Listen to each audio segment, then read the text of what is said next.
Yo sé y decía que es una tradición hablar de este tema. Tradición o no, es la palabra de Dios, hay que hablarla. Y punto. Y se haya hecho aquí antes o no, es la palabra de Dios y a través de ella crecemos y nuestra fe es afirmada cada día más. Así que hoy vamos a continuar y vamos a empezar con un momento de oración pidiendo al Señor que Él dirija este tiempo. Amén. Vamos a pedir una vez más. Vamos a pedirle al Señor que Él tome el control de todo lo que vamos a hacer ahora. Dios y Padre que está en los cielos, gracias por este tiempo. Gracias, Señor, Padre, porque tú nos permites estar aquí. Padre, porque tenemos fuerza para adorarte, para alzar nuestra voz, Señor, para levantar nuestras manos a ti. Y te damos gracias, Señor, porque hay un pueblo aquí fiel a ti, Padre, que quiere escuchar, Padre, quiere aprender y profundizar más en lo que dice tu santa palabra. Te pido, Dios mío, que tú nos dirijas, que tú nos ayudes, Señor, que tú bendigas a cada familia aquí representada, Señor, de una manera muy especial. En el nombre de Jesús. Amén. Bien, pueden sentarse. Vamos a hacer un resumen rapidito de lo que hablamos el pasado viernes. Y habíamos introducido con este tema acerca de que nos habla mucho acerca de lo que es la humanidad de Cristo. No fue algo ficticio lo que sucedió en la cruz del Calvario. Hubo sufrimiento y mucho, y antes y después. ¿Qué más sigue diciendo? Que Cristo proclamó palabras de esperanza, pero también palabras de triunfo, palabras de perdón, palabras de confianza, pero también palabras de angustia, palabras de desolación y también palabras de perdición. Todo esto sucedió en aquel momento de sufrimiento profundo del Señor Jesucristo. También en el momento de dolor clama al Padre, se dirige a los suyos y también a los de al lado. Dice que Él tuvo un diálogo con los ladrones que estaban en la cruz.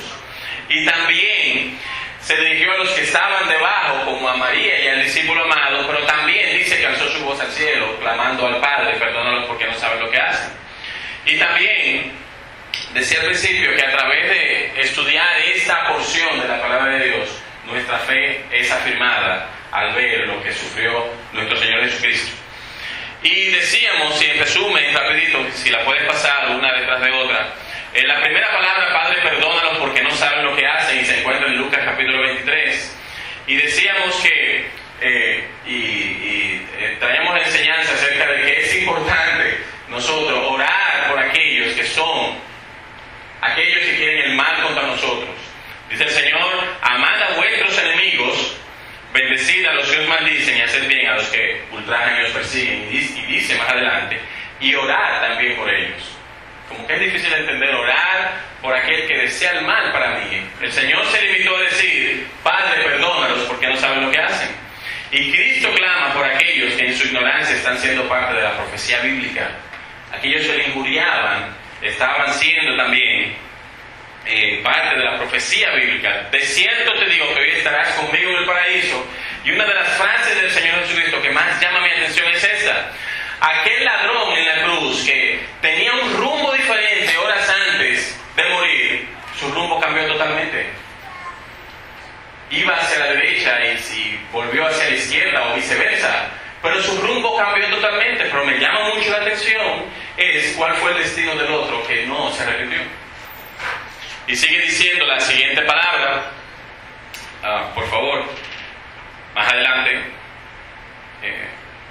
Mujer, he ahí tu hijo, he ahí tu madre. Y decíamos que estas son palabras de un alto sentido de responsabilidad de parte de Dios hacia los miembros de su familia, específicamente a María, su madre. No dice nada acerca de los 30 años de Jesús, sino desde los 8 hasta los 30 años, no dice nada, pero aparentemente él tenía una gran responsabilidad para con su madre. Y fíjense que a quien Jesucristo le dijo que atendiera su labor de hijo, no se la cedió a sus otros hermanos, que dice en el mismo libro de Juan, que ni siquiera creían en él. Y él llama a su mejor amigo, al discípulo amado, y le dice, he ahí tu madre. Y enseñamos que es importante importante hacerse de amigos porque no sabemos cuándo esto nos van a meter la mano en el momento de angustia. Por eso dice en Proverbios 17:17, en todo tiempo ama al amigo y es como un hermano en tiempo de angustia, dice la palabra de Dios en Proverbios. Y entrando ya en materia con la siguiente palabra que dijo el Señor en la cruz, por favor, Dios mío, ¿por qué me has desamparado? Hasta ahí. Eso se encuentra en Mateo 27:46. Los 4 evangelios hablan acerca de este sufrimiento de Jesucristo en la cruz del Calvario. Ahora mismo Dios está diciendo, Dios mío, ¿por qué me has desamparado? Y esta palabra, literalmente, Él está diciendo, Elí, Elí, lama sabactani, que traducido es, Dios mío, ¿por qué me has desamparado? Esta misma palabra profética se encuentra en el Salmo 22:1, siendo una profecía en aquel entonces, el Señor la pronuncia en la cruz del Calvario. Y me llama mucho la atención algo, que es la única ocasión que el Señor Jesucristo le pregunta algo a su Padre. En otra ocasión, Jesucristo no le había preguntado a Dios, Dios mío, ¿qué hago con este enfermo? ¿Lo sano? ¿Sí o no? ¿Qué hago con esta viuda? ¿Qué hago con este paralítico? ¿Quieres que lo sane? Pero sin embargo aquí Dios, Jesucristo, en el momento de su angustia y de su dolor, le pregunta a Dios, ¿por qué me has desamparado? ¿No le llama a usted la atención que el Señor Jesucristo, en un momento de tanta aflicción, le diga a su Padre y clame a Él, le diga, ¿por qué me has desamparado?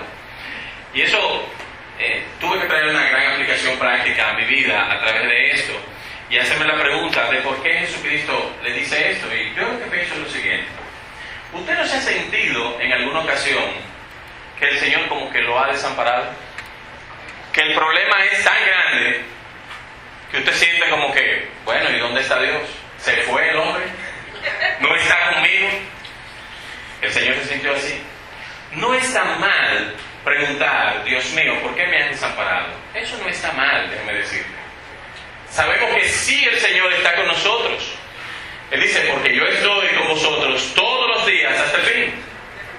Pero no está incorrecto decírselo. ¿Pero qué sucede? Hermanos, hay preguntas que son muy difíciles. Cuando haya una pregunta muy difícil, pregúntasela a Dios. Amén. Y el Señor, que sabe todo, simplemente se limita a preguntar, Señor, ¿por qué me has desamparado? ¿Qué estaba sucediendo en aquel momento cuando Jesucristo le tiene que hacer esta pregunta a su Padre? Porque él se sentía absolutamente solo. Es una palabra de angustia, una palabra de soledad, una palabra de que él no sabía qué hacer en ese momento, porque se estaba sintiendo completamente a espaldas de Dios. Y se limita a preguntar, ¿por qué me han desamparado? Sigue diciendo más adelante, y Cristo estaba llevando el pecado de muchos en ese momento. En Isaías 53, y esto es una interpretación muy interesante acerca de qué sucedió en aquel momento cuando el Señor Jesucristo estaba en ese momento de soledad. En Isaías capítulo 53, verso 12, dice, por tanto yo le daré parte con los grandes y con los fuertes repartirá despojos, por cuanto derramó su vida hasta la muerte y fue contado con los pecadores, habiendo él llevado el pecado de muchos y orado por los transgresores. Algunos estudiosos dicen, y yo creo también que puede estar ahí la respuesta, Jesucristo en ese momento estaba llevando el pecado no de esta iglesia, sino de todos.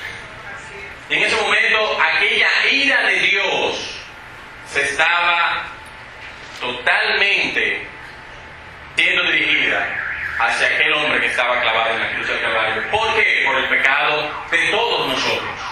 Y dice Isaías capítulo 53, 12, en la segunda parte, y fue contado con los pecadores, habiendo él llevado el pecado de ¿cuántos?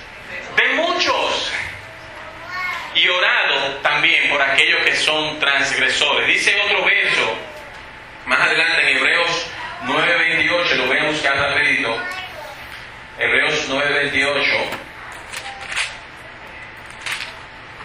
Así también Cristo fue ofrecido una sola vez para llevar los pecados ¿de cuántos? De muchos.